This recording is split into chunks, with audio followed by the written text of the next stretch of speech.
Welcome po sa ating online Friday worship service sa umagang ito. So natatandaan niyo po ba yung ating mga nakaraang parables as we go on our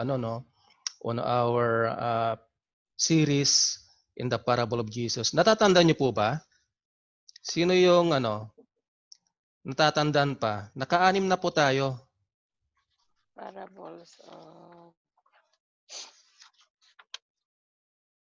ano ba tayo? Prodigal Son, the parables of vineyard. So ito po yung natin, mga parables na ating napag-aralan na po.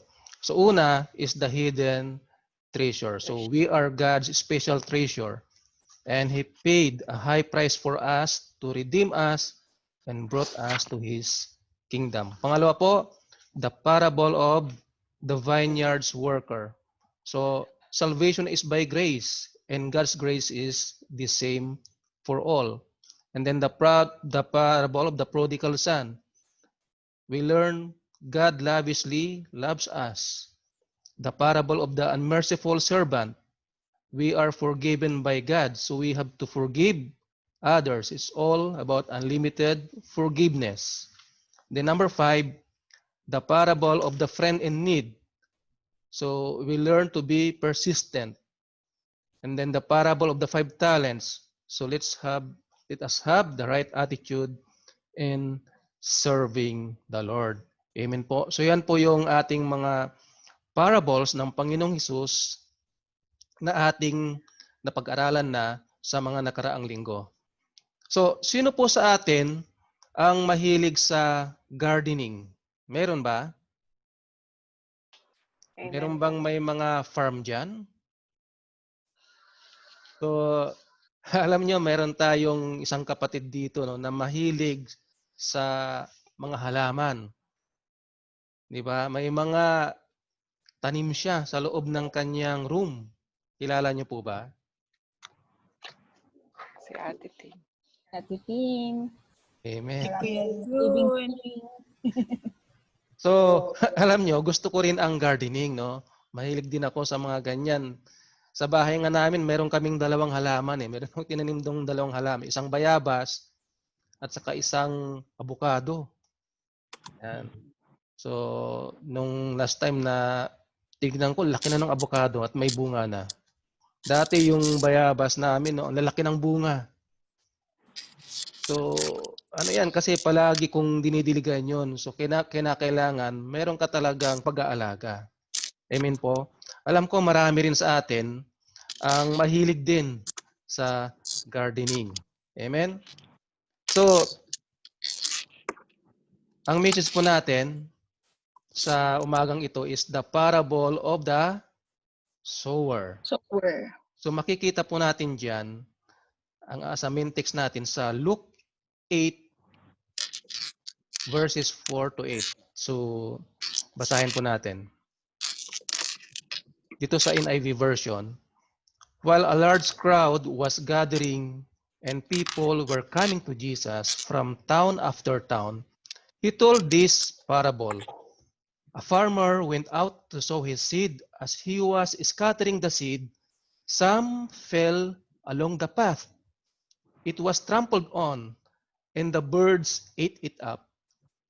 Some fell on rocky ground, and when it came up, the plants withered because they had no moisture.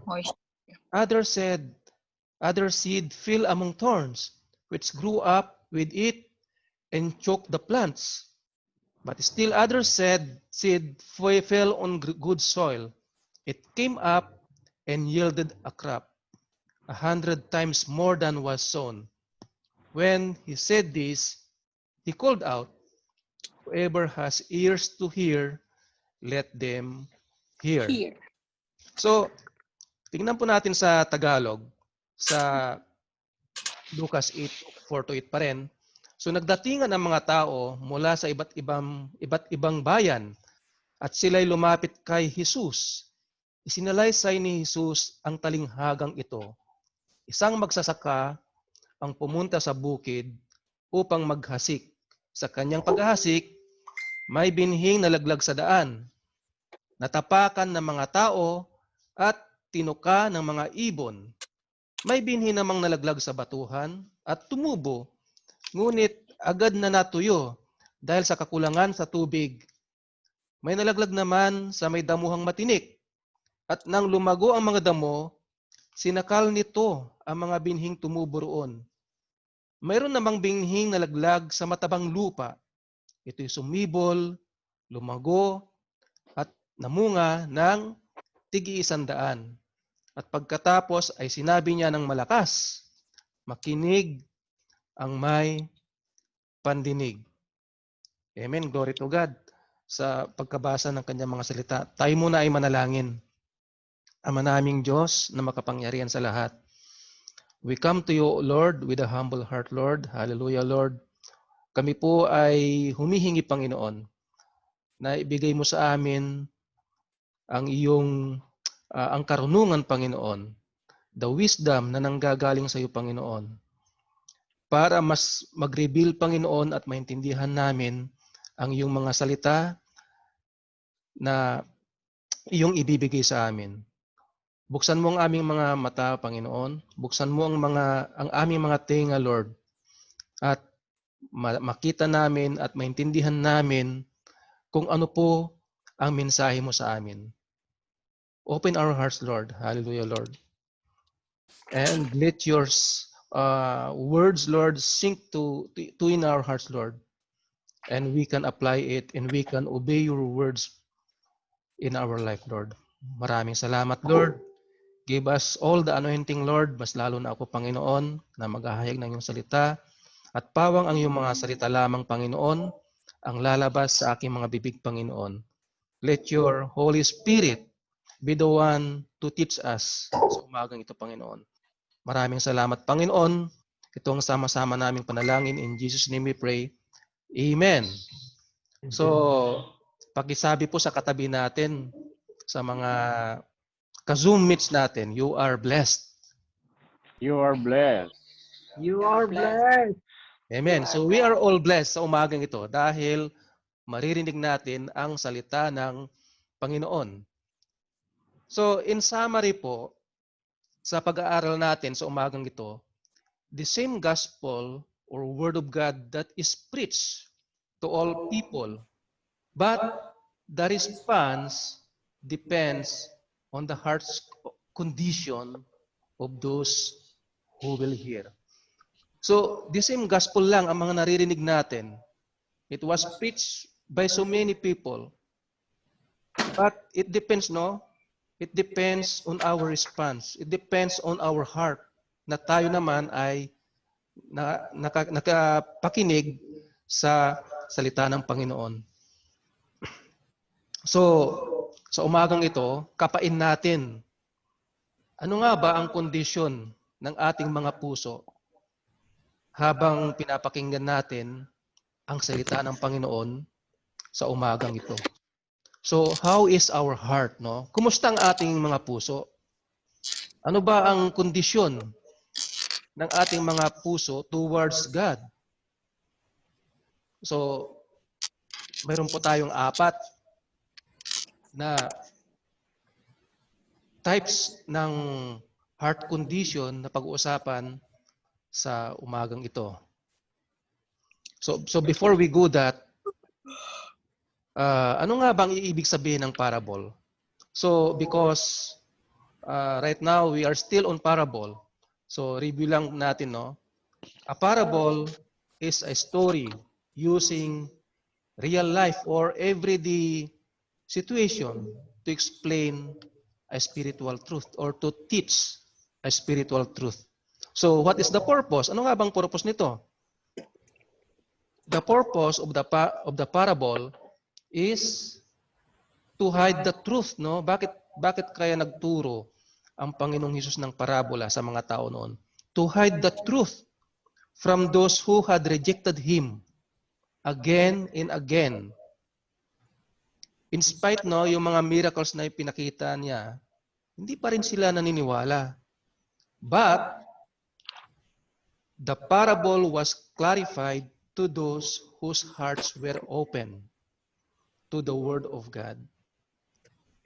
It is clarified to those whose hearts were open to Jesus. They are willing to listen to Jesus. In Luke 8 verse 10, he said, no, the knowledge of the secrets of the kingdom of God has been given to you, but to others I speak in parables, so that those seeing, they may not see, though hearing, they may not understand.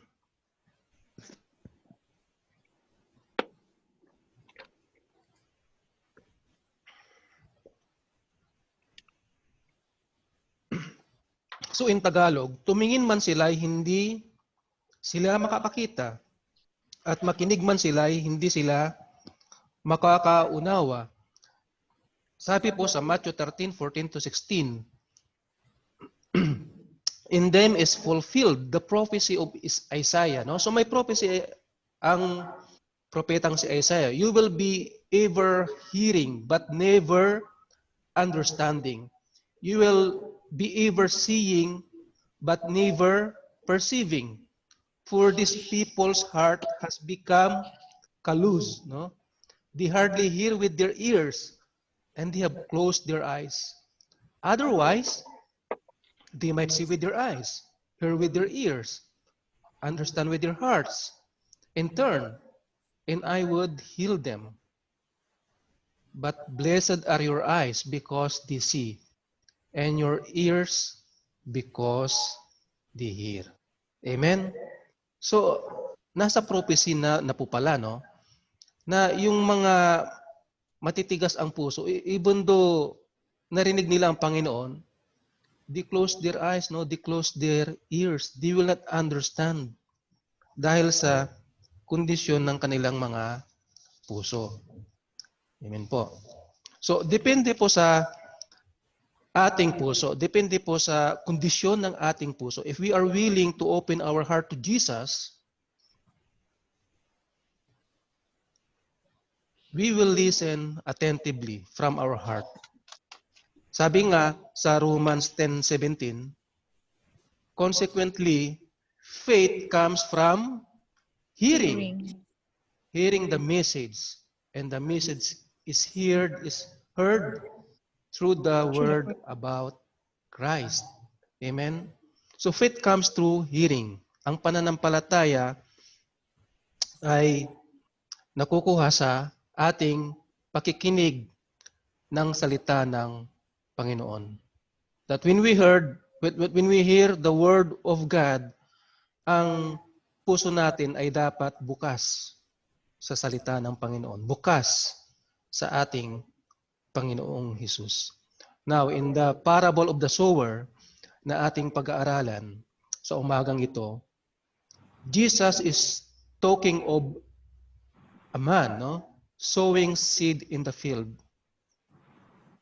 So, because at that time, most of the jobs, mga trabaho doon, mostly, ay farming, yan, shepherds, fishermen. Yan yung mga common, no, na mga jobs. Kaya, when Jesus spoke about a farmer sowing seeds in the field, naintindihan nila yon. Kasi yun na po karamihan yung kanilang trabaho ay ganon. So, ang paraan noon ng pagtatanim ay broadcasting method o kaya yung pagkakalat ng mga binhi, di po ba? At ito po, ang goal dito is may cover yung buong bukid. I-cover niya ng mga ng mga buto, no? Nang itatanim niya, i-cover niya yan. So, in this parable, no, again, ang focus dito, hindi naman yung sower. Hindi naman yung buto, no?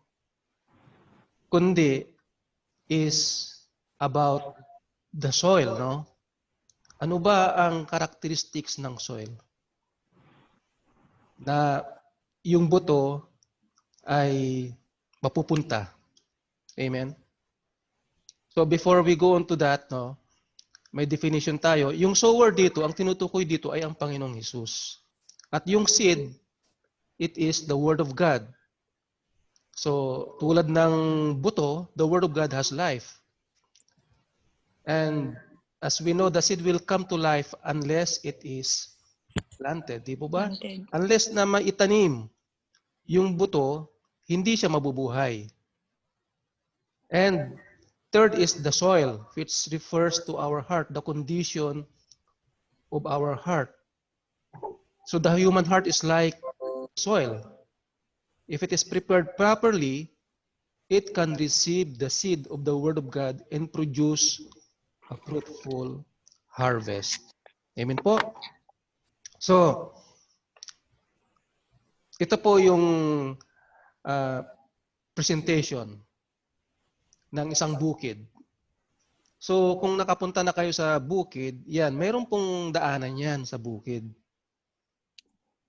At yung iba, mayroong mga rocky soil, yan, thorny soil, good soil. So, ito yung presentation doon sa pinag-aaralan natin.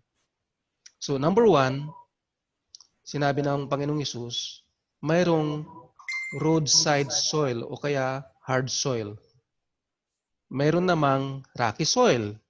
Mayroon namang thorny soil.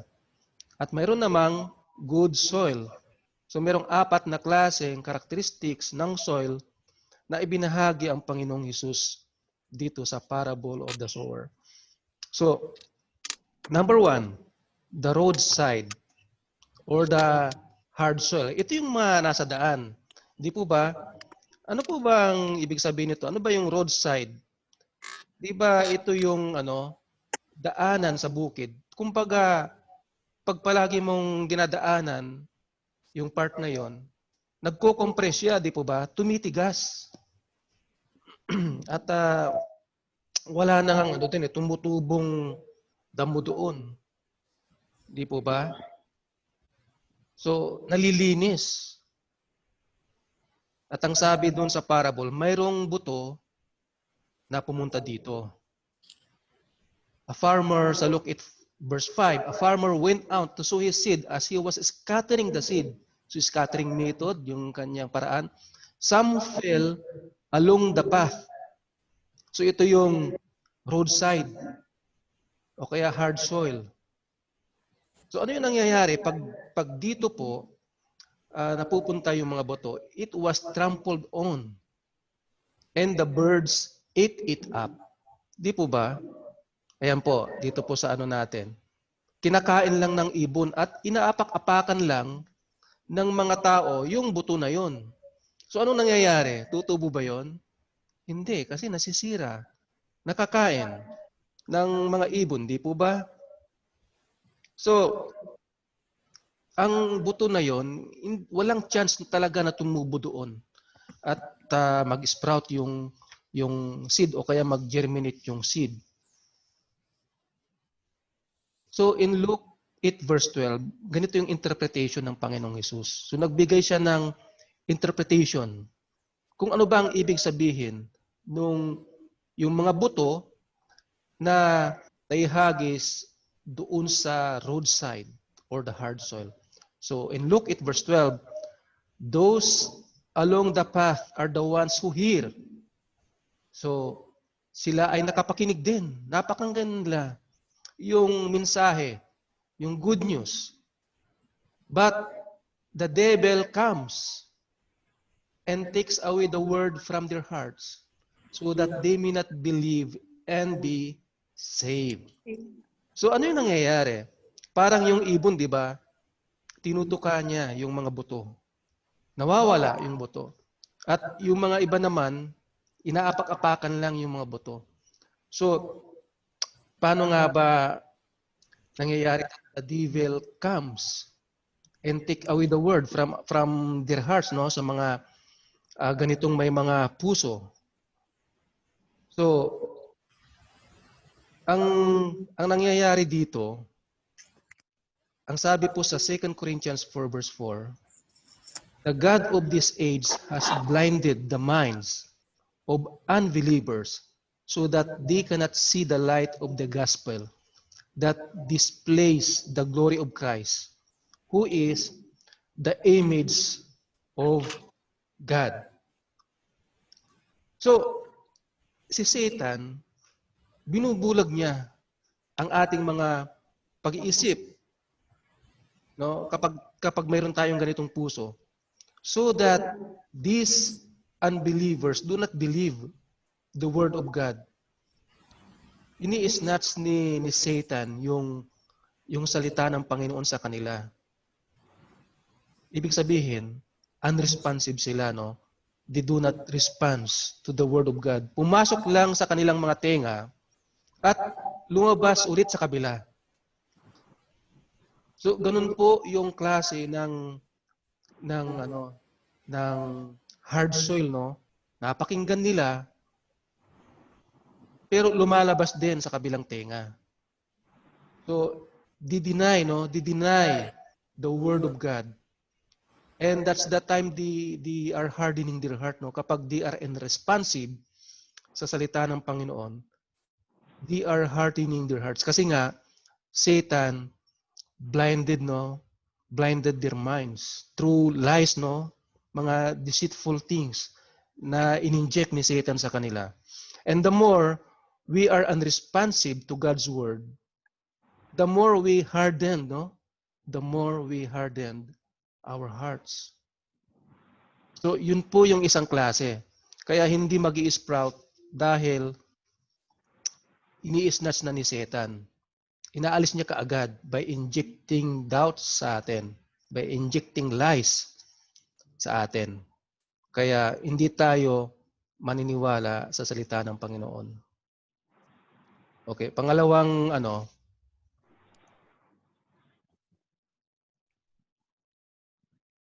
naman, mayroon namang mga seed na naihagis doon sa rocky soil. So, iba namang type naman to, no? Rocky soil, or we can say that it is a rocky heart, no? Yung isa, hard soil. We can also say that is a hard heart, no? Matigas na puso. Ito naman, rocky heart naman. So, sa Luke 8 verse 6, no? Some fell on a rocky ground. And when it came up, the plants withered because they had no moisture. So dito pala, kapag ang buto ay napunta sa rocky ground, tutubo siya. But matutuyo rin. Kasi kulang sa tubig. They had no moisture. So ang isang klase ng lupang ito, kung mabibisualize natin, mayroon lang siyang thin layer of soil sa ibabaw. Pero ang ilalim nun ay it is a bedrock. Mga rock pala ang nandoon sa ilalim. So mayroon lang siyang thin layer of soil. Napakanipis sa ibabaw ng rock na to. So naturally, tutubo ang halaman, pero hindi siya magtatagal. Matutuyo rin. Dahil kapag kasi yung root niya hindi siya mag-grow sa ilalim. So yun po yung ibig sabihin. And Jesus interpret this, no, sa Luke 8 verse 13. So those on the rocky ground are the ones who receive the word with joy when they hear it. But they have no root. They believe for a while, but in the time of testing, they fall away. Yan po sa Matthew 13:20 to 21 is a parallel verse. This in parable, the seed falling on rocky ground refers to someone who hears the word and at once receives it with joy. But since they have no root, they last only a short time. When trouble or persecution comes because of the word, they quickly fall away. So, yun po yung interpretation, no? So, may mga iba kasi, no? when they hear the word of God, inaccept nila. They receive it with joy when they hear it. Yung iba nga, mayroong nag-accept mga sa kanilang prayer, di ba? That they accepted Christ as their Savior and Lord. But, since na, ano lang siya, hindi pa maganda yung kanilang yung kanilang puso, yung heart condition nila, hindi mag-uugat yung salitang ni-receive nila. At minsan mayroon tayong mga kapatid na nababalitaan, no? Bigla na lang nawawala. But they receive the word of God with joy pa nga, di ba?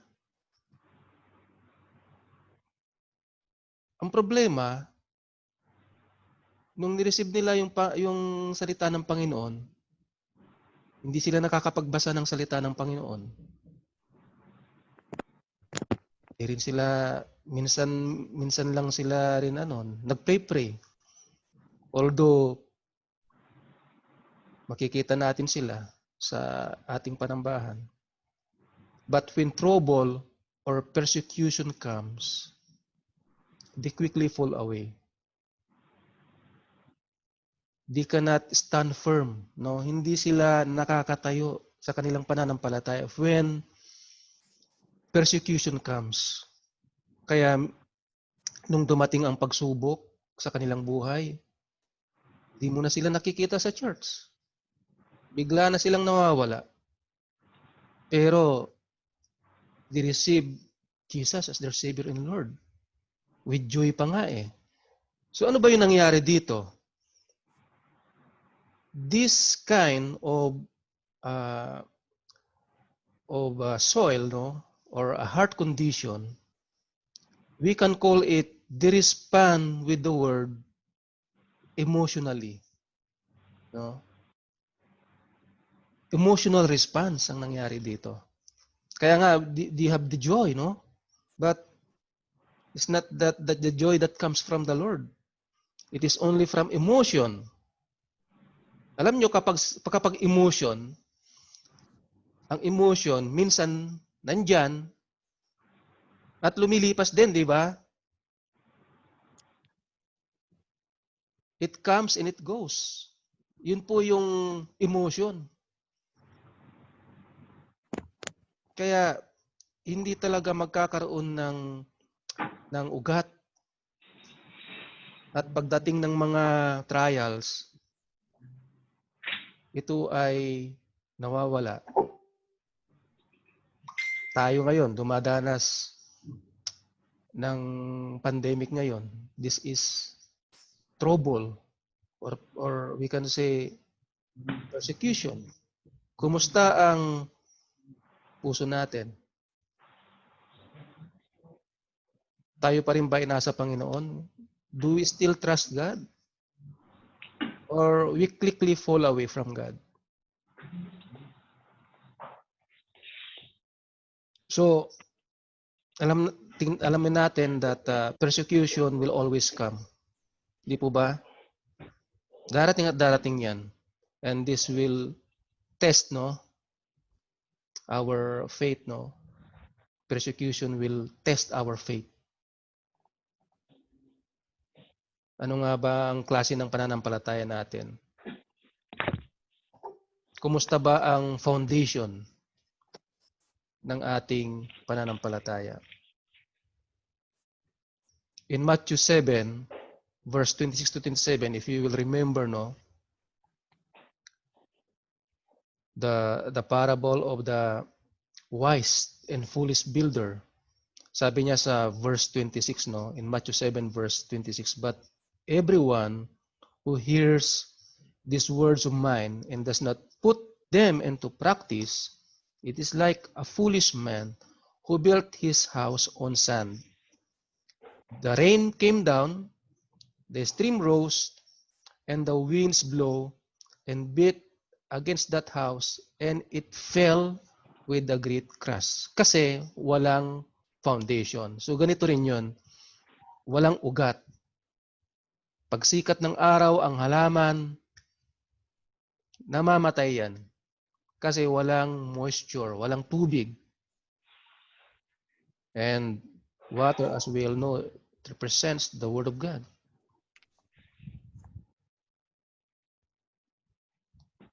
Okay. In times of trial, mga kapatid, do we still stand firm and follow Jesus? Or we quickly fall away?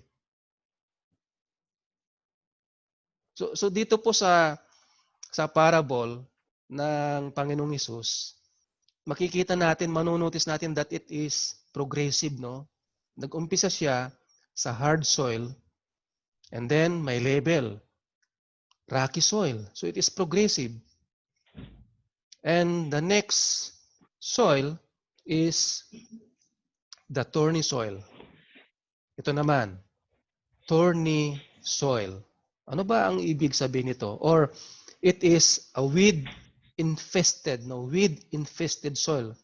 Maraming mga damo na tumutubo dito. Or it is a thorny heart, no? So this type of soil has a weed, no, of thorny grass. At mabilis silang tumubo. Kaya yung, kung papansin niyo, yung nutrients ng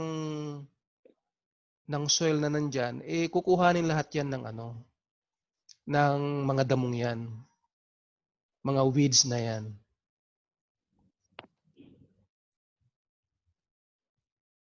So, sa Luke 8 verse 7, other seed fell among thorns, which grow up with it and choke the plants, no? Nasasakal, no? Kasi marami sila eh. So yung halaman na natutubo doon, sasakalin. Sasakalin ng mga thorny grass na mga ito. So ano po yung interpretation ng Panginoong Hesus dito? Tingnan po natin.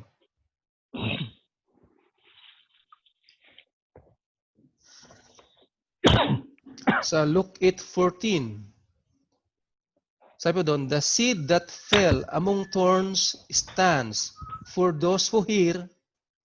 So, nakapakinig na naman sila.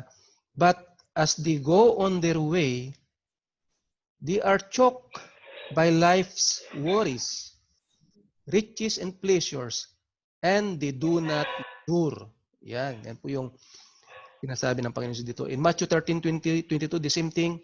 The said, falling among the thorns, refers to someone who hears the word, but the worries of this life and the deceitfulness of wealth choke the word, making it unfruitful. So itong itong klase ng soil na to, itong klase ng puso na ito,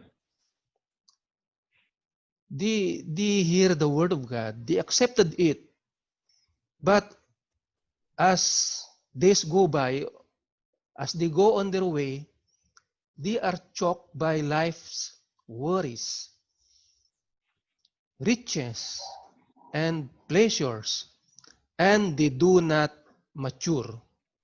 Hindi sila nagbubunga. Why, no? Why? Bakit kaya ganito, no? Kasi yung klase ng pusong ito ay they are focused more on life's worries. Tingnan natin kung tayo, no, kung tayo ay mananampalataya, dumating ang pandemic and we focus on the pandemic, not on God. Ito tayo nun. Ito tayo. Thorny heart ang tawag sa atin. If our focus is on life's worries, sa pera, riches, and pleasures, no? Pag ganito po ang attitude natin, hindi tayo magmamature. We will not bear fruit kasi nandiyan ang problema ang tingin natin kaagad sa problema, nako, problema na naman. Paborito yata ako ng Panginoon eh. Palagi akong binibigyan ng problema. So, ang focus natin ay ang problema, hindi ang Panginoon. So, ganito po yung klaseng puso na kapag tayo mananampalataya ay ang focus is worries of life. Ano kaya ang kakainin ko? Naku, wala akong trabaho. Ano kaya ang kakainin ko? Ano kaya ang pambayad ko sa flat? Nabawasan ang aking sweldo. Paano ka kaya ito mapagkakasya? Kaya, most of the time, dahil sa tingin mo, kulang ang biyaya na ibinigay sa ng Panginoon, we resort on overtimes, mga sidelines, no? So, para magkapera. So, ganun yung priorities natin sa buhay. So, nawawala na ang focus natin sa Panginoon. Kung may na-assign sa yung ministry, dahil sa puro ka-worry sa trabaho, ano kaya ipapadala ko sa pamilya? Nanineglect na natin ang Panginoon. Kung meron tayong na-assign sa ministry, ikaw pa naman ang cell group leader doon, wala ka ng schedule doon. Napapabayaan na. Hindi po ba? So, ang tawag dyan is, it is a thorny heart. No? Out of focus siya. So, dapat hindi tayo ganon. It is normal to worry, no? Normal naman talaga na mag-worry tayo. But ano bang sabi ng Panginoon? Do not worry. Hindi po ba? But present your needs to the Lord. And God will give you peace, no?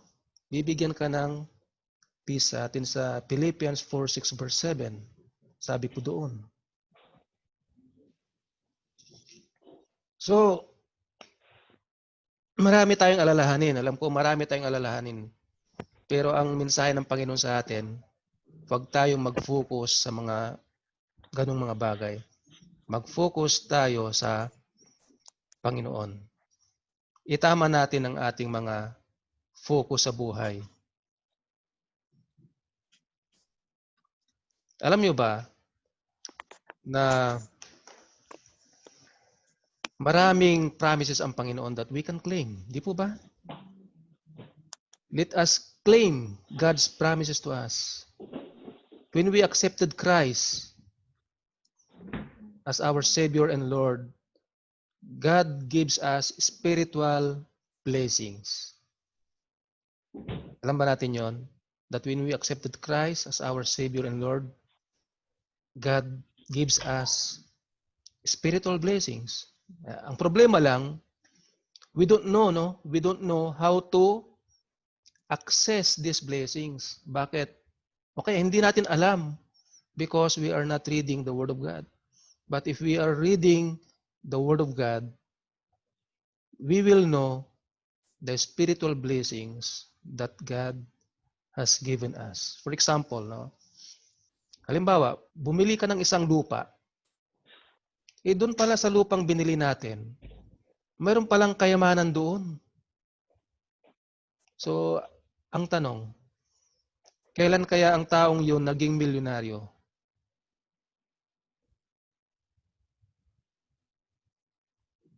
Nung time ba na na-discover niya yung gold? O nung time na binili niya yung lupa?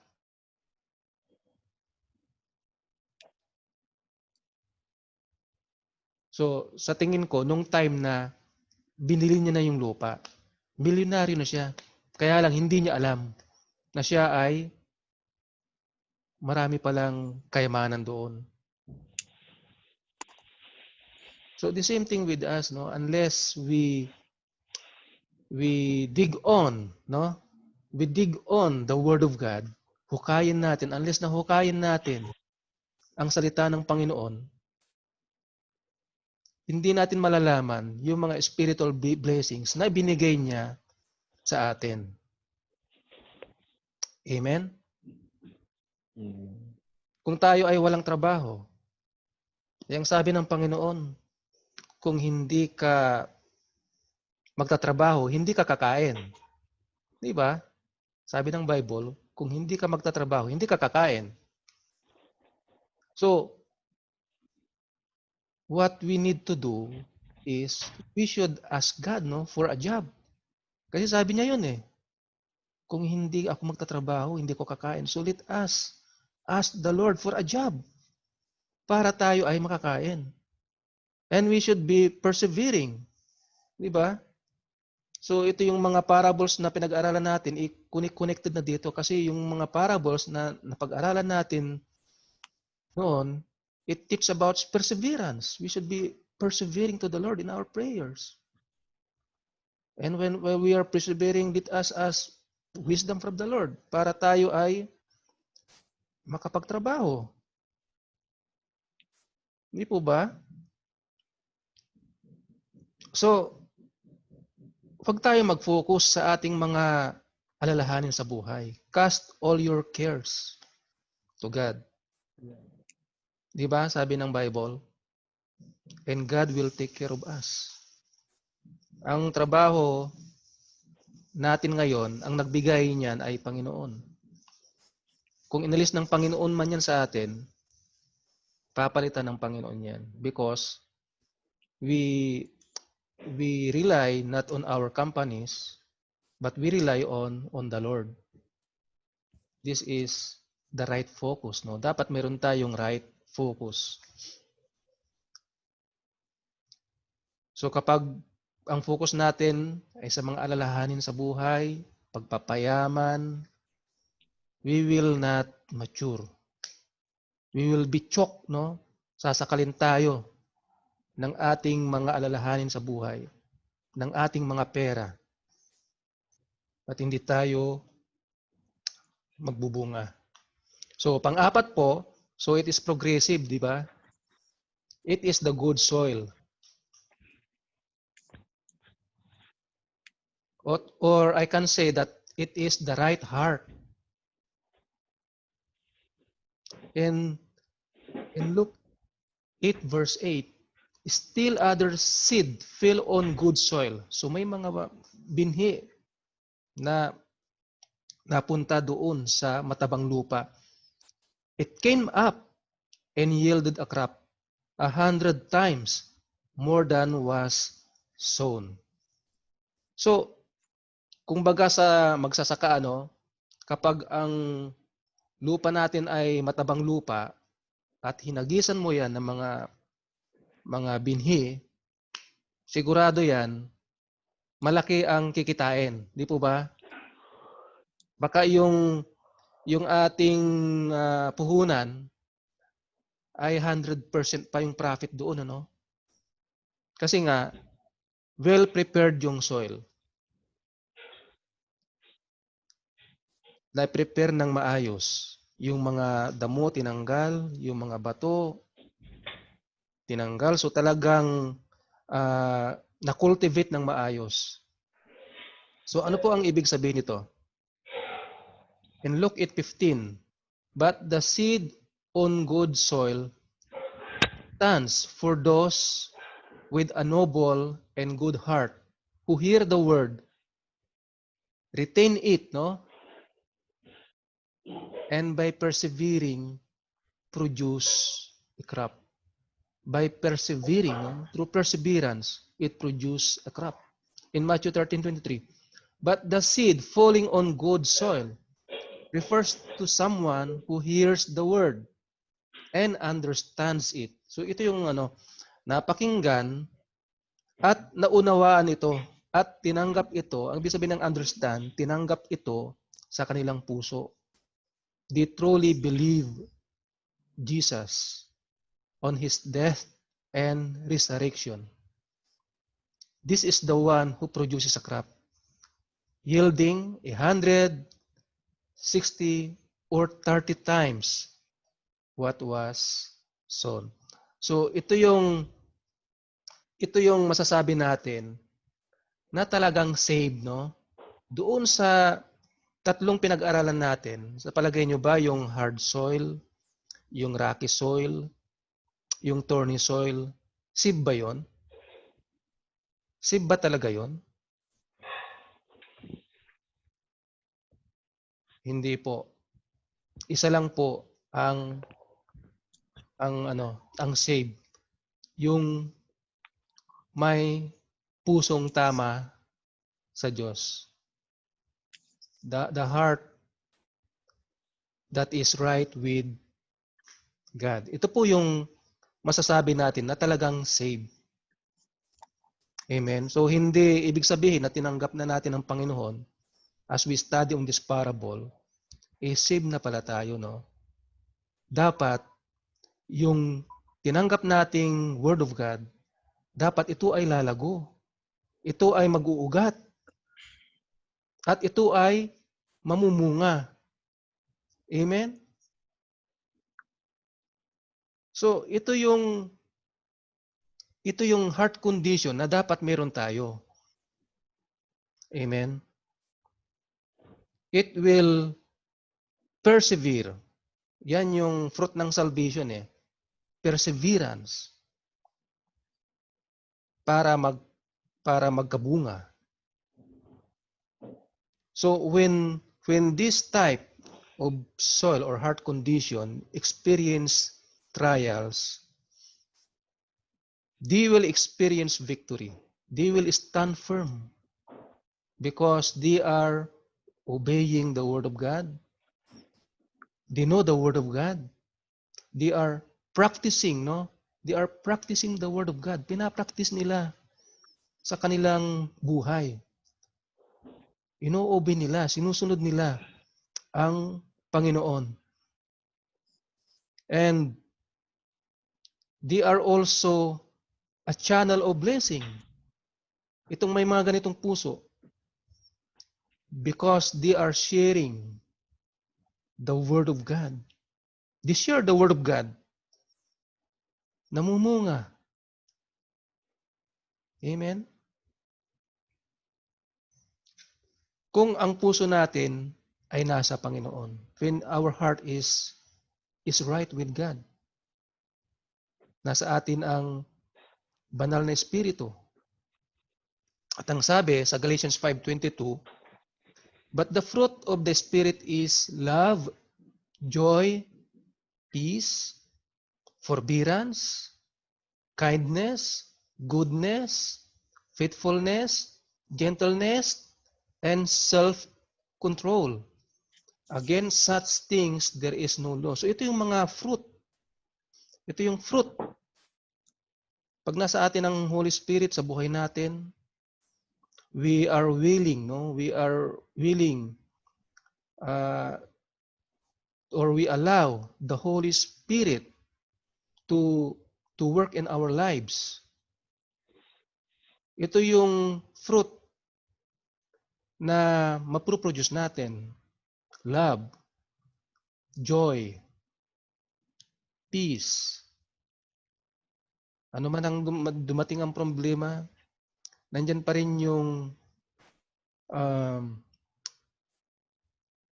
kapayapaan natin sa buhay. Nandyan pa rin yung kapayapaan, kagalakan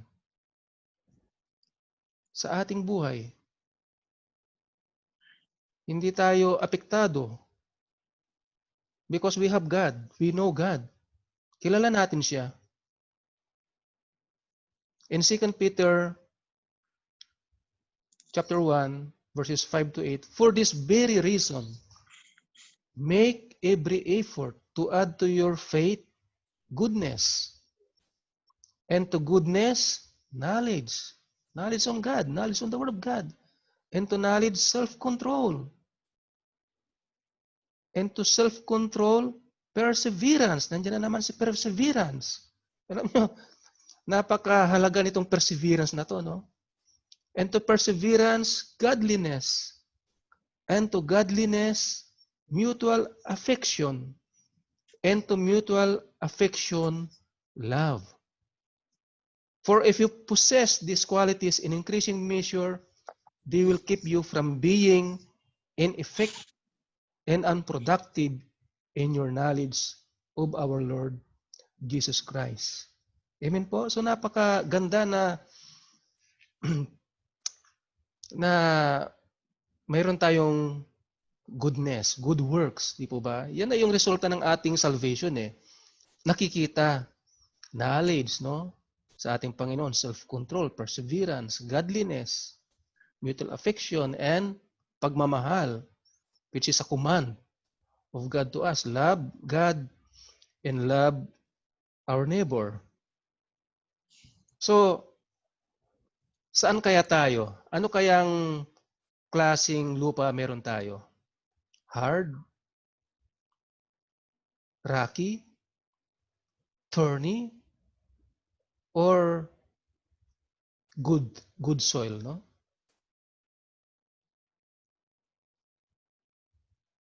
Kung nandun man tayo, no, sa rocky, thorny, ang goal natin dapat mapunta doon sa good soil.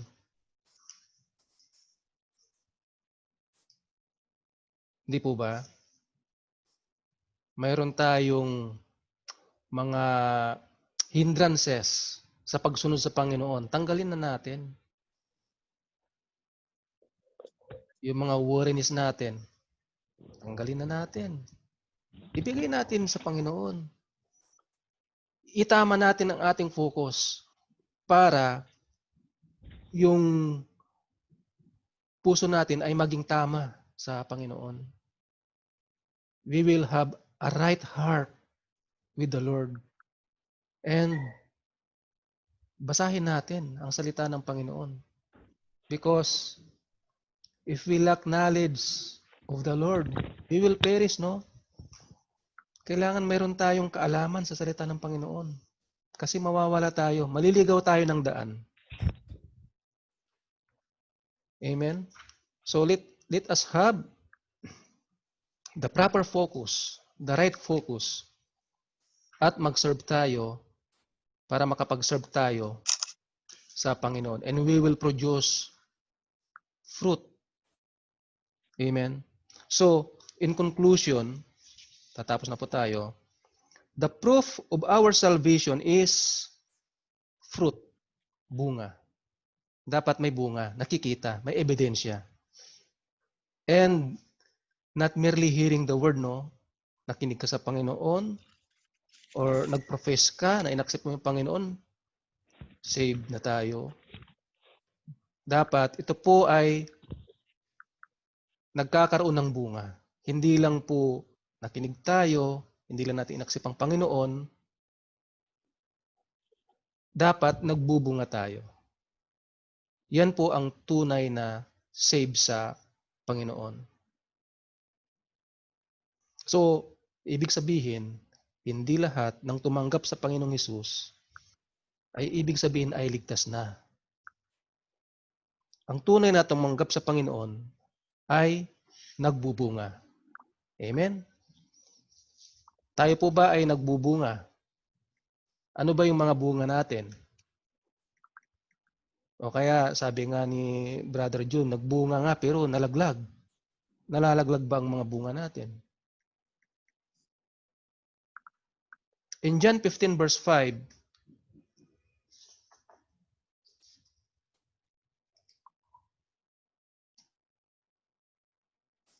sabi doon, I am the vine, you are the branches. If you remain in me, and I in you, you will bear much fruit. Apart from me, you can do nothing. So, sabi ng Panginoong Hesus, dapat close tayo sa Kanya. Nakadikit tayo sa Kanya para magkaroon, para mamunga tayo ng marami, hindi lang iisa. You will bear much fruit. So kapag tayo ay hiwalay sa Panginoon, you can do nothing. Hindi tayo magbubunga. At ang sanga na wala sa Panginoon ay walang buhay, di ba? Putol eh. Ang putol na sanga ay walang buhay. So dapat nakakonect tayo sa Panginoong Hesus para tayo ay mamunga ng sagana. Sabi sa James 1:2-4, consider it pure joy, my brothers and sisters, whenever you face trials of many kinds. Because you know that the testing of your faith produces, ano ulit? Ang may produce niya? Perseverance. So, paulit-ulit itong perseverance. Let perseverance finish its work so that you may be mature and complete. So ang perseverance, it will make us mature. We will bear fruit if we will persevere in our faith. So sa mga naligtas na tulad natin, dapat yung fruit of perseverance nasa atin. Amen po? And we can Sige, kuya. only produce this perseverance through trials. Sige, Amen? kuya. Sige, kuya. Dapat Trials. We will produce perseverance in trials. So kapag dumarating ang trial sa atin, huwag tayong malungkot. Because God is strengthening our faith. God gives these trials to us para tayo maging matatag sa ating pananampalataya. And that's the purpose. Para magkaroon tayo ng perseverance. Bakit kaya, no? In Matthew 24 verse 13, but the one who stands firm to the end will be saved. The one who is, what na ba sabihin ng stands firm? Persevere, endure. Perseverance, endurance, stands firm. Parehas lang po ang meaning niyan.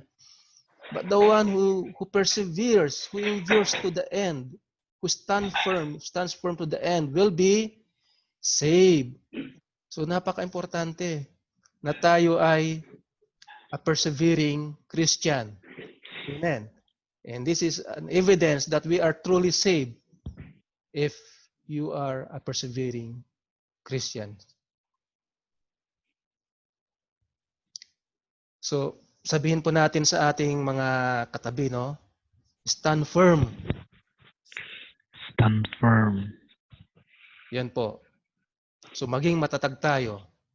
Maging matibay ang ating pananampalataya. Dumating man ang pagsubok sa atin, hindi tayo mawawasak. Amen po?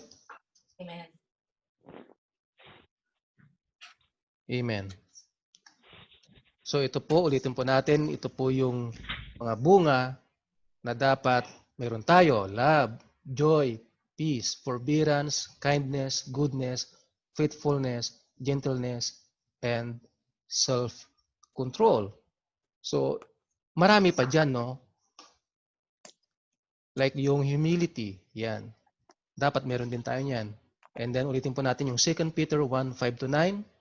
Make every effort to add to your faith goodness, to goodness knowledge, and to knowledge self-control. Self-control, perseverance. Perseverance, godliness. And godliness, mutual affection. Mutual affection, love. For if you possess these qualities in increasing measure, they will keep you from being ineffective and unproductive in your knowledge of our Lord Jesus Christ. So magbubunga tayo. Amen? So, yun po mga kapatid, no, dapat tama yung focus natin. At yung puso natin ay tama sa Panginoon. So dito po sa napag-aralan natin, initially, no, the sower is Jesus Christ. Siya po ang naghasik. But the sower also represents the disciples. Tama po? It also represents us as disciples of Jesus Christ who share the Word of God to others. Amen? Amen. So we are commissioned by our Lord Jesus Christ to go and make disciples of all nations, to share the Word of God. Amen. Because As we learn, salvation is for everybody. Amen?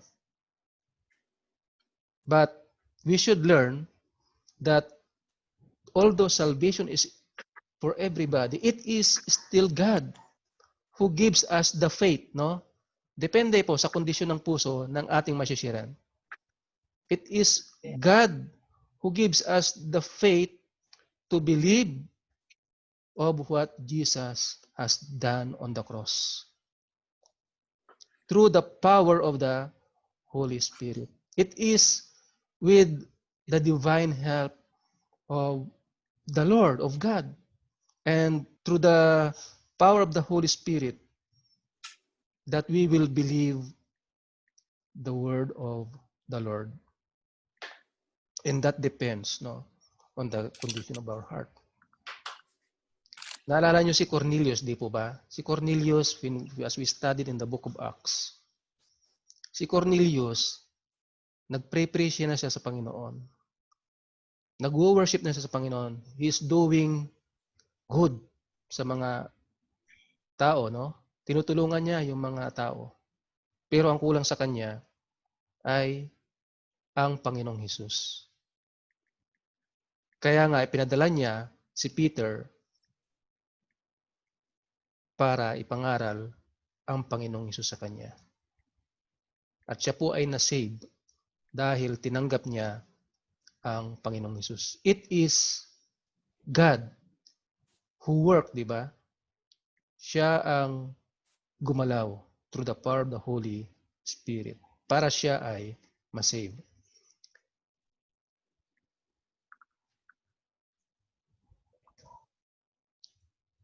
So, question, as we end our message, no? What is the condition of our heart? Ano ba ang kondisyon ng ating mga puso sa ngayon? Is our heart right with God? Tayo po ay yumuko at tayo po ay manalangin. Maraming Diyos na makapangyarihan sa lahat. Maraming salamat, Panginoon, for your message, for your wonderful message, for your wonderful revelation. So umagang ito, Panginoon.